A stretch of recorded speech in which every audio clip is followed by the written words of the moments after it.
விவசாயிகளை களப்பணியாளர்கள் மதிக்கிறதே இல்லை. இதுக்கே இது ஒரு உதாரணம்.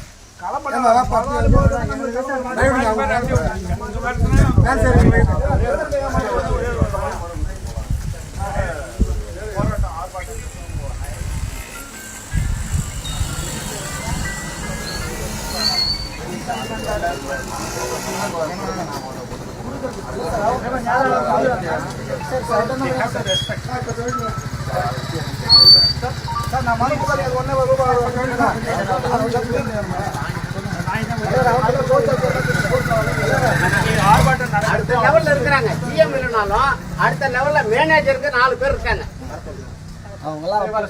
அவங்க எவ்வளவு கீப் பண்றாங்க விவசாயம் அவ்வளவு நாங்க இவங்க கூட இன்டராக்ட் பண்றது விவசாயம் கூட இன்டராக்ட் பண்றது யாரா சொல்லுங்க.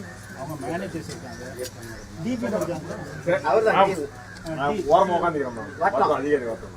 டிஜிஎம் வர சொல்லுங்க. கூட சரியா நின்னுங்க உட்காருங்க. கால் வலிங்க. அப்படியே உட்காருமா. அப்படியே ஓரமா உட்காருங்க. யாருக்கு அந்த இடையூறு இல்லமா. 13 ஆண்டுகளா நாங்க தொடர் போராட்டங்கள் நடத்திட்டு இருக்கோம்.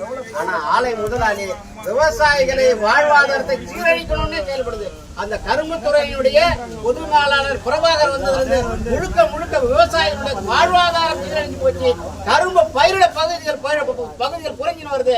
அவர் முழுக்க வெளியில பதிவு செய்யப்படாத கரும்பை தனியார் ஏஜென்ட் மூலம் வாங்கி கமிஷனை பெற்றுக்கொண்டு அவர் விவசாயிகளை சந்திப்பதும் இல்லை, விவசாயி பிரச்சனையை தீர்ப்பதும்